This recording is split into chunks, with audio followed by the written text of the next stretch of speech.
mondial.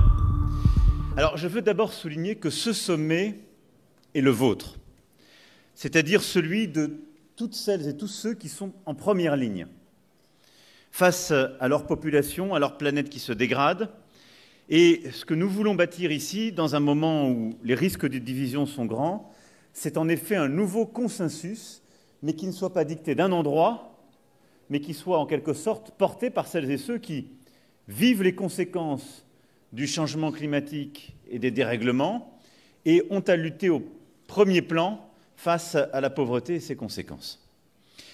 Les objectifs du développement durable nous ont donné un formidable élan. Le secrétaire général, en septembre prochain, organisera un sommet important avant celui de l'année prochaine. Nous avons, nous le savons aussi, des rendez-vous qui vont structurer l'agenda, la COP d'ici la fin d'année, les G20.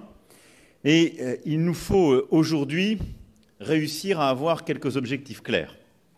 Malgré cette mobilisation, malgré aussi ce que nous avons collectivement réussi à obtenir à Kunming et Montréal en matière de biodiversité, si nous regardons les choses en face, les inégalités augmentent, la vulnérabilité climatique ajoute encore au risque et notre monde est soumis à des chocs de plus en plus grands. La pandémie a accru ces difficultés, une reprise mondiale désorganisée aussi, et maintenant la guerre en Ukraine, suite à l'agression russe, et de nombreuses déstabilisations.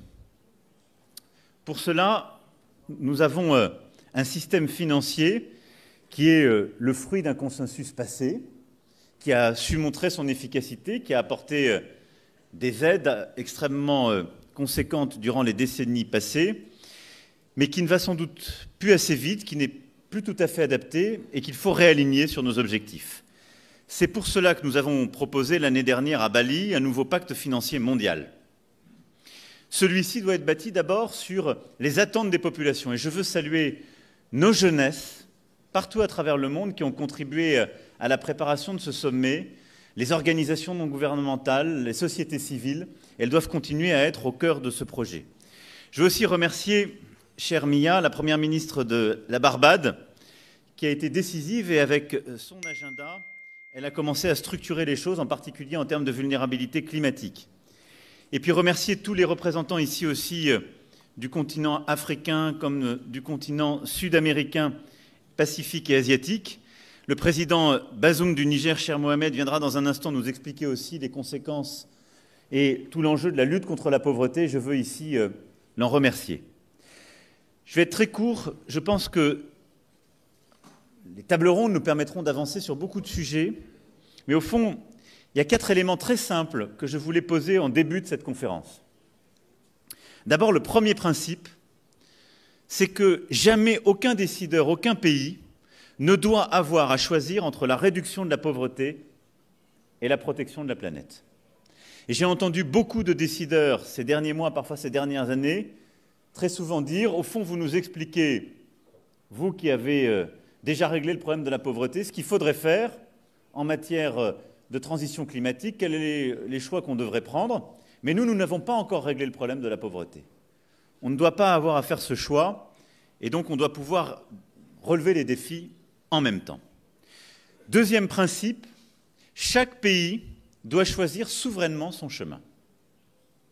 Il n'y a pas un modèle unique, et je pense qu'il est important qu'on respecte ici les chemins très singuliers que les pays doivent pouvoir suivre selon leur propre modèle. Et du coup, ce nouveau pacte financier international doit être beaucoup plus respectueux des souverainetés de chacun. C'est d'ailleurs ce que nous avons mis au cœur des accords de transition pour l'énergie, les JETP. L'Afrique du Sud, entre autres, en a signé un avec la communauté internationale. C'est ce que nous avons mis au cœur aussi de nos partenariats pour la conservation positive. Le Gabon est en train d'en finaliser un aussi pour protéger sa biodiversité. Je crois que c'est la méthode qui est la plus respectueuse de cette souveraineté. Troisième principe, nous devons assumer un choc de financement public. Face à ces défis, pauvreté, climat et biodiversité en même temps, on doit investir beaucoup plus. Et nous ne sommes pas au rendez-vous. Et donc ce choc concessionnel doit impliquer davantage de mobilisation nationale, celui d'organisations régionales et de nos structures financières, mais également une meilleure mobilisation des institutions multilatérales. Et je veux saluer le rôle de la directrice générale du FMI depuis ces dernières années, avec entre autres cette réallocation de droits de tirage spéciaux, et saluer le nouveau président de la Banque mondiale engagé sur ce chemin avec, je crois, durant ce sommet, un partenariat nouveau qui pourra se sceller et qui nous permettra d'engager bien davantage nos institutions financières multilatérales. Et puis le quatrième principe, c'est qu'on a besoin de beaucoup plus de secteur privé. Et je pense qu'on doit être très honnête, il y a beaucoup de liquidités dans ce monde, il y a beaucoup d'argent. Je ne pense pas qu'on arrivera à changer totalement de système, parce que je sais que c'est l'aspiration de certains, mais je pense qu'on peut le faire beaucoup mieux fonctionner si cet argent et ces liquidités sont au service des progrès de la planète et de ce double défi que j'évoquais, pauvreté et climat-biodiversité. Et donc pour cela, nous avons besoin de mobiliser beaucoup plus de financement privé vers les pays en développement, les pays à revenus intermédiaires, les grands émergents. Et aujourd'hui, le secteur privé n'est pas tout à fait au rendez-vous. Et donc il nous faut, par les discussions qu'on a eues ces dernières années, cristalliser des instruments et au fond de l'innovation financière, comme on dit, mais qui a vocation à faire quoi? À enlever la part de risque qui fait que certains grands financiers ne vont pas dans certains pays, à mettre en place des mécanismes de garantie qui leur permettent de s'exposer davantage.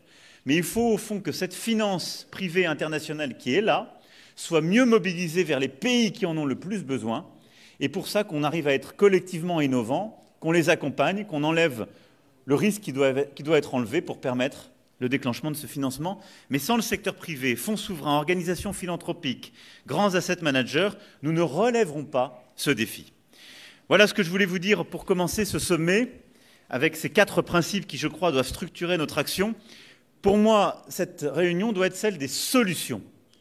Et donc, nous devons, durant ces 2 jours, dégager des mobilisations, des engagements, des nouveaux instruments, des nouvelles mobilisations, j'en ferai la liste demain, mais des solutions très concrètes qui doivent changer la vie sur le terrain des pays qui sont face à ces défis. C'est à cette aune que nous serons jugés, parce que nous aurons à rendre compte. Et je vous proposerai aussi demain un mécanisme de suivi pour qu'on puisse voir si ces 2 journées sont au rendez-vous de l'ambition que nous devons porter. Je ne serai pas plus long, mesdames et messieurs. Merci à nouveau d'être là aujourd'hui. Et au fond, ce qui m'importe, c'est la mobilisation générale pour le défi qui est le nôtre. Au fond, nos compatriotes partout à travers le monde et notre planète, parce que ces 2 objectifs sont jumeaux. Je vous remercie et bon sommet.